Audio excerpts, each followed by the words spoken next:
क्या पश्चिम बंगाल में खेला खत्म होने वाला है? 2026 का ये चुनाव सिर्फ एक मुख्यमंत्री चुनने के लिए नहीं, बल्कि बंगाल की सत्ता की चाबी किसके हाथ में रहेगी, इसका फैसला करने वाला है। लेकिन इस बार कहानी बदल गई है। अमित शाह की रणनीति और चुनाव आयोग का लोहे जैसा सिकंजा। ममता बनर्जी आज अपने ही घर में गिरी हुई महसूस कर रही हैं। 2400 सुरक्षा कंपनियां, 450 से ज्यादा स्पेशल ऑब्जर्वर्स और चुनाव के बाद भी रुकने वाली फौज। क्या दीदी का मुस्लिम कार्ड उन्हें इस चक्रव्यूह से निकाल पाएगा, या अमित शाह का कब्जा बंगाल का भूगोल बदल देगा? चलिए आज बंगाल के सियासी बारूद का पूरा सच जानते हैं। दोस्तों, ममता बनर्जी की सबसे बड़ी ताकत क्या थी? बंगाल की पुलिस और उनका जमीनी तंत्र। लेकिन चुनाव आयोग ने इस बार सबसे पहला प्रहार इसी तंत्र पर कर दिया है। अधिकारियों का सफाया। उन तमाम पुलिस अफसरों और डीएम को रातों रात हटा दिया गया जिन पर टीएमसी का पक्ष लेने का आरोप था।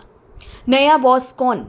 इस बार बंगाल में चुनाव राज्य पुलिस नहीं, बल्कि दिल्ली से आए स्पेशल जनरल ऑब्जर्वर्स और पुलिस ऑब्जर्वर्स करवा रहे हैं।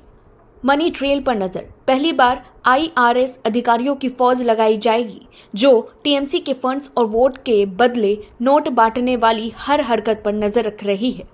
2400 कंपनियां, ये कोई छोटा आंकड़ा नहीं है। ये इतनी फोर्स है कि एक छोटे देश की सरहद सुरक्षित की जा सकती है।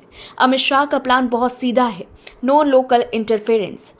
बूथ के अंदर का सच। इस बार बूथ के अंदर बंगाल पुलिस का एक सिपाही भी नहीं फटकेगा। अंदर सिर्फ और सिर्फ सेंट्रल फोर्स होंगी। डर का खात्मा। टीएमसी के गुंडों जो गलियों में घूमकर वोटर्स को धमकाते थे, उनके लिए ये फोर्स काल बनकर आई है। The 500 plan. सबसे बड़ा मास्टर स्ट्रोक है, वो है 500 कंपनियां जो चुनाव के नतीजे आने के बाद भी बंगाल में तैनात रहेंगी। ये ममता बनर्जी की हिंसा वाली राजनीति पर सबसे करारा तमाचा है। अब गुंडे ये नहीं कह पाएंगे कि फोर्स चली जाएगी तो हम देख लेंगे।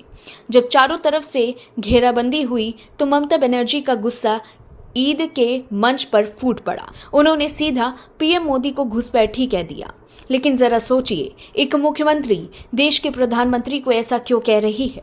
इसका जवाब है फ्रस्ट्रेशन, यानी कि बौखलाहट। दीदी देख रही हैं कि उनका मुस्लिम वोट बैंक तो उनके साथ है, लेकिन वो 80% हिंदू वोट जो कभी खामोश रहता था, अब शुभेंदु अधिकारी और बीजेपी की तरफ झुक रहा है। मनीष कुमार जी का विश्लेषण एकदम सही है।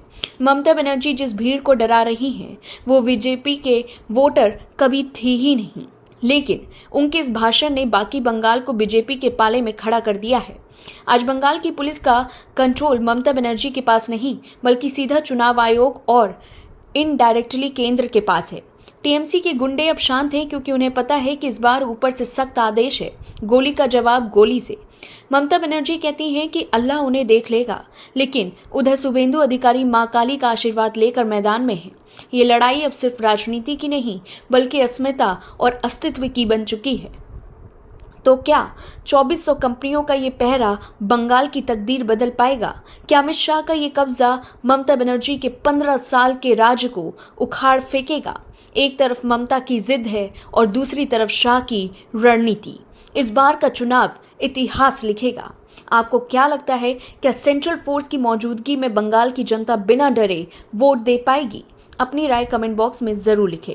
और अगर आप भी चाहते हैं कि बंगाल में शांति से चुनाव हो, तो इस वीडियो को ज़्यादा से ज़्यादा शेयर करें। जय हिंद।